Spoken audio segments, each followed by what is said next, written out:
जय हिंद दोस्तों, कैसे हैं आप सब। तो आशा करते हैं आप सब अच्छे होंगे। तो स्पीडी सामान्य विज्ञान का ये जो हम लोग का सेट है, यह सेट 10 है, आपको ये 9 तक प्रोवाइड कर दिया जा चुका है, जिसमें आपको 675 प्रश्न को देख लिए थे। और ये जो हम लोग का सेट 10 है, जिसमें हम लोग 675 से लेकर 750 तक क्वेश्चन देखेंगे, यानी कि हम लोग का ये जो 750 का टारगेट था प्रश्नों का, वो आज कंप्लीट होने वाला है।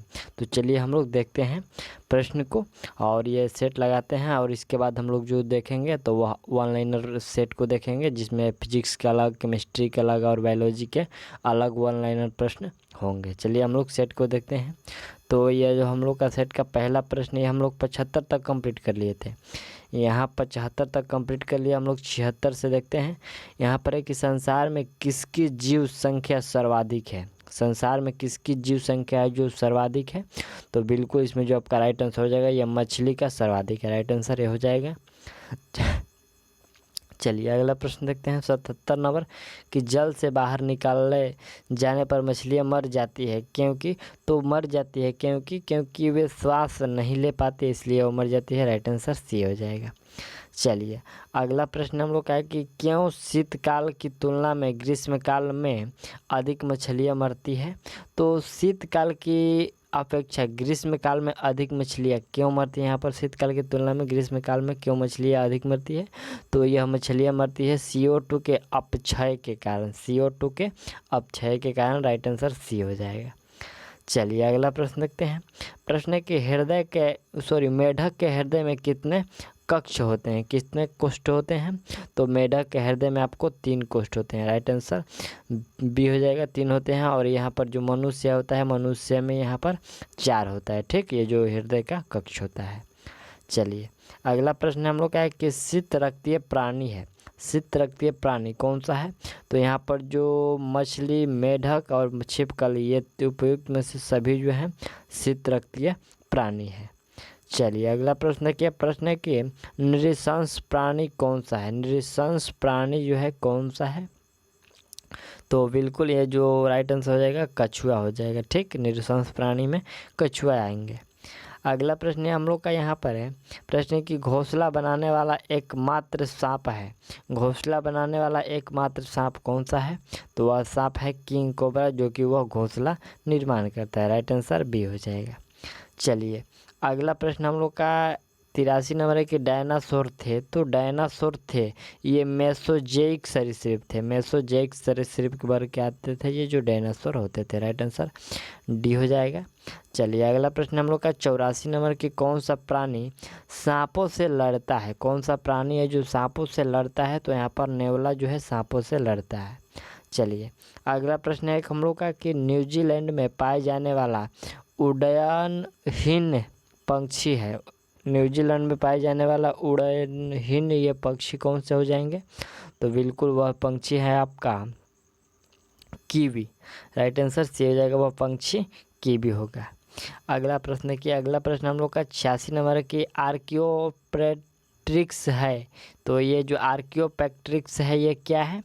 तो यह है जुरैसिक युग का सर्वपुरातन पक्षी। जुरैसिक युग का यह सर्वपुरातन पक्षी है। राइट आंसर ये हो जाएगा। चलिए अगला प्रश्न देखिए। प्रश्न हम लोग यहाँ पर है कि पेंगुइन चिड़िया कहाँ पाई जाती है। ये जो पेंगुइन चिड़िया है कहाँ पर पाई जाती है। तो ये अटलांटिक में पाई जाती है। राइट आंसर सी हो जाएगा। चलिए अगला प्रश्न 88 नंबर है कि सबसे बड़ा उड़ने में असमर्थ पक्षी जो सबसे तेज गति से दौड़ सकता है वह कौन सा है। तो बिल्कुल वह तेज गति से दौड़ सकता है वो कौन सा है। तो वह हो जाएगा ऑस्ट्रिच। ऑस्ट्रिच हो जाएगा। राइट आंसर सी हो जाएगा। चलिए अगला प्रश्न है कि पाओ क्रिस्टेसस किसका वैज्ञानिक नाम है। और पाओ क्रिस्टेसस किसका वैज्ञानिक नाम है। तो यहाँ पर जो मोर का वैज्ञानिक नाम है ये। ठीक, राइट आंसर डी हो जाएगा।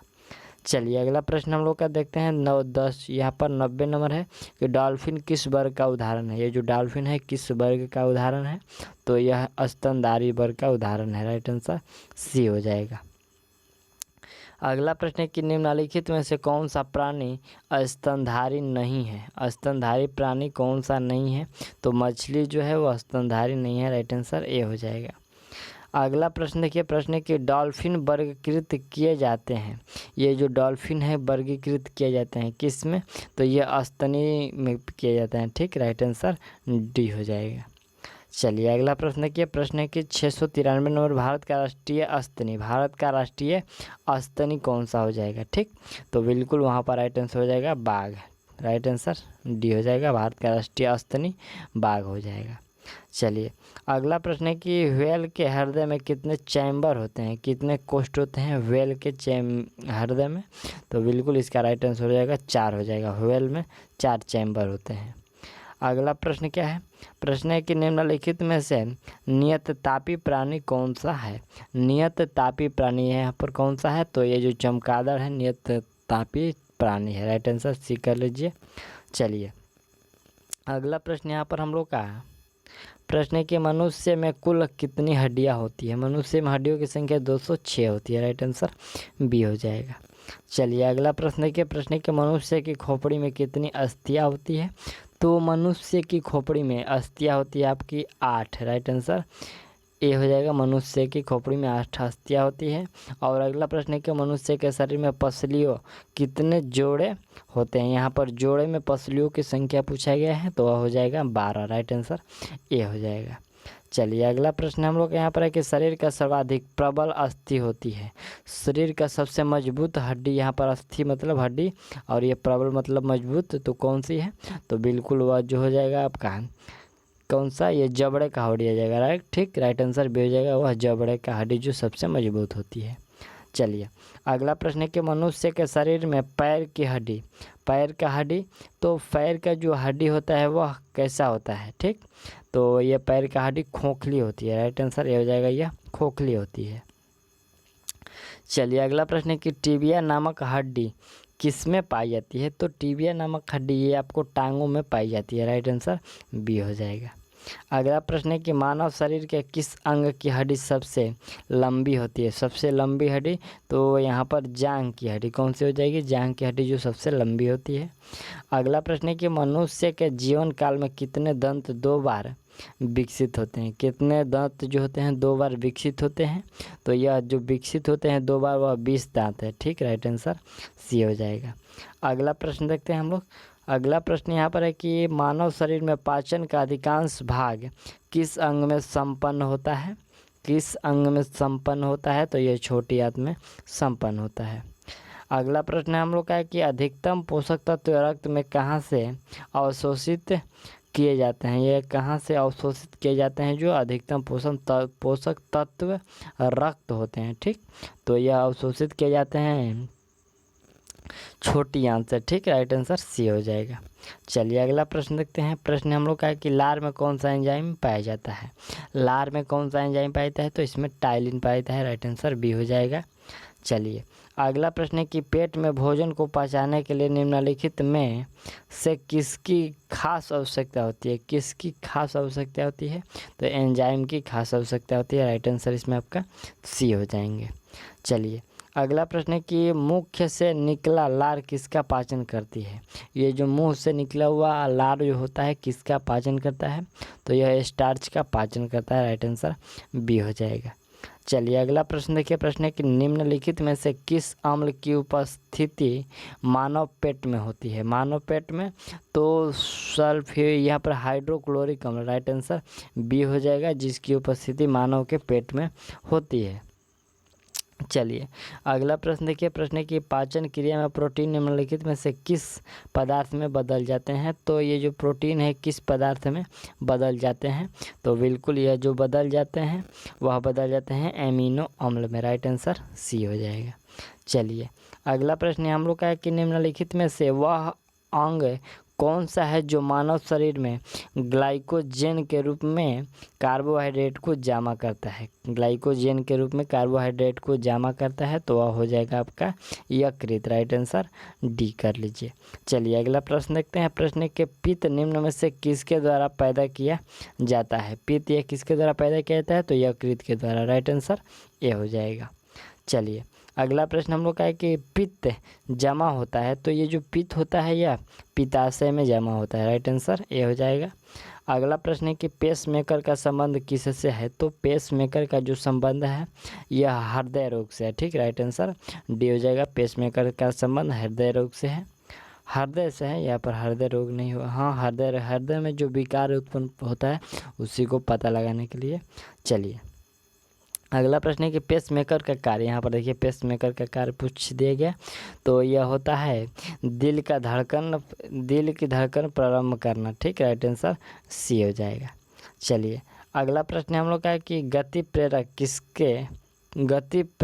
किससे संबंधित है, यह किससे संबंधित है, तो यह हृदय से संबंधित है। राइट आंसर सी हो जाएगा। चलिए नेक्स्ट प्रश्न हम लोग का यहाँ पर प्रश्न है कि निम्नलिखित में से किनकी भित्तियों पर रक्त द्वारा डाले गए दबाव को रक्त दाब, यहाँ पर ब्लड प्रेशर कहते हैं, तो यह ब्लड प्रेशर कहते हैं धमनी पर। ठीक, राइट आंसर सी हो जाएगा धमनी पर।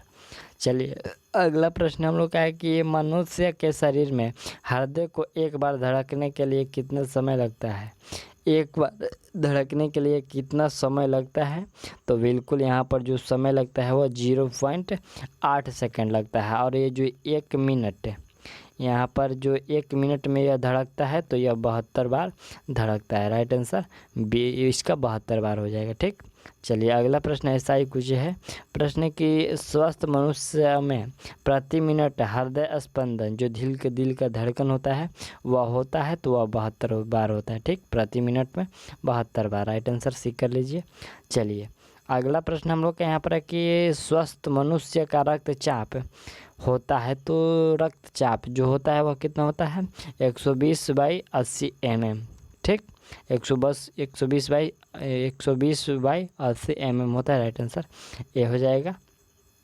चलिए अगला प्रश्न है कि मानव रक्त प्लाज्मा में प्रायः पानी की प्रतिशत मात्रा में कितनी भिन्नता होती है, तो यह भिन्नता 80 से 82% की भिन्नता पाई जाती है। राइट आंसर सी हो जाएगा। चलिए अगला प्रश्न हम लोग का है कि रक्त में पाई जाने वाली धातु है, तो रक्त में पाई जाने वाली धातु वह हो जाएगा लोहा। राइट आंसर डी हो जाएगा। चलिए अगला प्रश्न है कि रक्त का शुद्धिकरण कहाँ होता है, रक्त का जो शुद्धिकरण है वो कहाँ पर होता है, तो यह किडनी में होता है। राइट आंसर सी हो जाएगा किडनी में। अगला प्रश्न देखिए, प्रश्न हम लोग का है कि मानव शरीर में खून के शुद्धिकरण की प्रक्रिया को कहते हैं, खून के शुद्धिकरण की प्रक्रिया को क्या कहते हैं, तो बिल्कुल उस प्रक्रिया को डायलिसिस कहते हैं। राइट आंसर ये हो जाएगा डायलिसिस कहते हैं। अगला प्रश्न देखिए, प्रश्न है कि रक्त में लाल रंग निम्न में से किसके कारण होता है, तो जो लाल रंग होता है वो क्या है लाल रंग होता है, तो यह लाल रंग हीमोग्लोबिन के कारण होता है। राइट आंसर बी हो जाएगा। चलिए अगला प्रश्न है कि शरीर में हीमोग्लोबिन का कार्य, तो हीमोग्लोबिन का कार्य होता है ऑक्सीजन का परिवहन करना, ऑक्सीजन को पहुंचाना। राइट आंसर ए हो जाएगा। चलिए अगला प्रश्न है कि हीमोग्लोबिन किसका महत्वपूर्ण घटक है, तो हीमोग्लोबिन जो महत्वपूर्ण घटक है वो रेड ब्लड सेल आरबीसी का महत्वपूर्ण घटक है। राइट आंसर ए कर लीजिए। और चलिए अगला प्रश्न देखते हैं। प्रश्न यहाँ पर है कि हीमोग्लोबिन का कार्य है, तो हीमोग्लोबिन का जो कार्य है ऑक्सीजन ले जाना, यहाँ पर राइट आंसर बी हो जाएगा ऑक्सीजन ले जाना। अगला प्रश्न हम लोग का 29 नंबर है कि निम्नलिखित में से किसकी सहायता से रक्त द्वार ऑक्सीजन ले जाया जाता है, ऑक्सीजन ले जाया जाता है, तो यह ले जाया जाता है लोहित कोशिकाएं द्वारा। ठीक, राइट आंसर ये हो जाएगा लोहित कोशिकाएं द्वारा। चलिए अगला प्रश्न यहाँ पर है कि मानव शरीर में भीतर खून निम्न में से किसकी उपस्थिति के कारण नहीं जमता है, किसकी उपस्थिति के कारण जो अंदर है वह खून नहीं जमता है, तो हिपेरिन के कारण, वहाँ हिपेरिन के कारण खून अंदर नहीं जमता है। चलिए अगला प्रश्न देखिए, प्रश्न है कि रुधिर से प्लाज्मा में निम्नलिखित में से किसके द्वारा एंटीबॉडी निर्माण होती है, तो ये एंटीबॉडी निर्माण होती है लिम्फोसाइट के द्वारा। राइट आंसर बी हो जाएगा लिम्फोसाइट के द्वारा। अगला प्रश्न के प्रश्न है कि लाल रक्त कणिकाएँ आरबीसी कहाँ उत्पन्न होती है, तो ये जो आरबीसी उत्पन्न होती है अस्थि मज्जा में। ठीक, राइट आंसर डी हो जाएगा। अगला प्रश्न है कि जीव विज्ञान शब्द का प्रयोग सर्वप्रथम किसने किया, तो ये जो जीव विज्ञान का प्रथम बार प्रयोग किया गया था यह शब्द का, तो यह किया गया था लेमार्क एवं ट्रेविरेंस के द्वारा। ठीक, लेमार्क और ट्रेविरेंस के द्वारा यह किया गया था। राइट आंसर डी हो जाएगा। चलिए अगला प्रश्न हम लोग देखते हैं। तो प्रश्न है कि जीव विज्ञान के जनक के नाम से जाने जाते हैं। तो जीव विज्ञान के फादर ऑफ बायोलॉजी ये जाने जाते हैं अरस्तु को। ठीक, राइट आंसर ए हो जाएगा। यहाँ पर प्रश्न को अलग अलग है, दोनों का अलग। यहाँ पर प्रश्न है कि जीव विज्ञान का शब्द का ये जो प्रयोग प्रथम बार किसने किया था, और यहाँ पर पिता पूछा गया। ठीक, ये जनक पूछा गया है, तो यहाँ पर अरस्तु हो जाएंगे और यहाँ पर लेमार्क तथा टेबरेंस हो जाएगा। ठीक, चलिए अगला प्रश्न हम लोग का 35 नंबर प्रश्न कह रहा है कि चिकित्सा शास्त्र का जनक किसे कहा जाता है। चिकित्सा शास्त्र का जनक जो कहा जाता है हिप्पोक्रेटस को कहते हैं। ठीक, हिप्पोक्रेटस को, राइट आंसर सी हो जाएगा। चलिए अगला प्रश्न की बॉटनी बायोलॉजी शब्द की उत्पत्ति किस भाषा शब्द से हुई है। ठीक, ये जो बॉटनी का शब्द की उत्पत्ति हुई है किस भाषा से हुई है, तो बिल्कुल यह जो हुआ है यह ग्रीक भाषा से हुआ है। ठीक, राइट आंसर डी हो जाएगा। अगला प्रश्न देखिए, प्रश्न है कि फाइकोलॉजी किसका अध्ययन किया जाता है। फाइकोलॉजी में किसका अध्ययन किया जाता है, तो इसमें शैवालों का अध्ययन किया जाता है। राइट आंसर ये हो जाएगा। चलिए अगला प्रश्न देखते हैं। प्रश्न है कि पर्यावरण का अध्ययन जीव विज्ञान की किस शाखा के अंतर्गत किया जाता है। तो पर्यावरण का जो अध्ययन है यह किया जाता है पारिस्थितिकी के अंतर्गत यह किया जाता है इकोलॉजी के अंतर्गत। ठीक, चलिए अगला प्रश्न है कि डेंड्रोलॉजी का संबंध है। डेंड्रोलॉजी का जो संबंध है वह किससे है। पहला है पुष्पों से, वृक्षों से और झाड़ियों और पौधों के अध्ययन से। तो इसमें राइट आंसर हो जाएगा झाड़ियों के अध्ययन से। ठीक, राइट आंसर डेंड्रोलॉजी झाड़ियों का अध्ययन से। अगला प्रश्न देखिए, प्रश्न है कि पुष्पों का अध्ययन कहलाता है। तो पुष्पों का जो अध्ययन है वह एंथ्रोलॉजी कहलाता है। राइट आंसर यहाँ पर ए हो जाएगा। चलिए अगला प्रश्न है कि जीवों एवं वातावरण की अंतर अभिक्रिया से संबंधित जीव विज्ञान की शाखा कहलाती है। जीव विज्ञान की शाखा तो यह पारिस्थितिकी कहलाती है। राइट आंसर बी हो जाएगा। चलिए अगला प्रश्न है कि एस्मोपोलॉजी में अध्ययन होता है। तो किसका अध्ययन होता है, तो इसके अंतर्गत बीजों का अध्ययन होता है। ठीक, एस्मोपोलॉजी के स्पर्मोलॉजी के अंतर्गत बीजों का अध्ययन होता है। और अगला प्रश्न हम लोग का अंतिम प्रश्न है यहाँ पर एग्रोस्टोलॉजी में किसका अध्ययन होता है। तो एग्रोस्टोलॉजी में यहाँ पर घासों का अध्ययन होता है। तो ये जो हम लोग का कुल जो प्रश्न था ये हम लोग सेट 10 तक 743 प्रश्नों को कंप्लीट कर लिए, जिसको हम लोग 10 सेट के अंतर्गत कंप्लीट किए थे।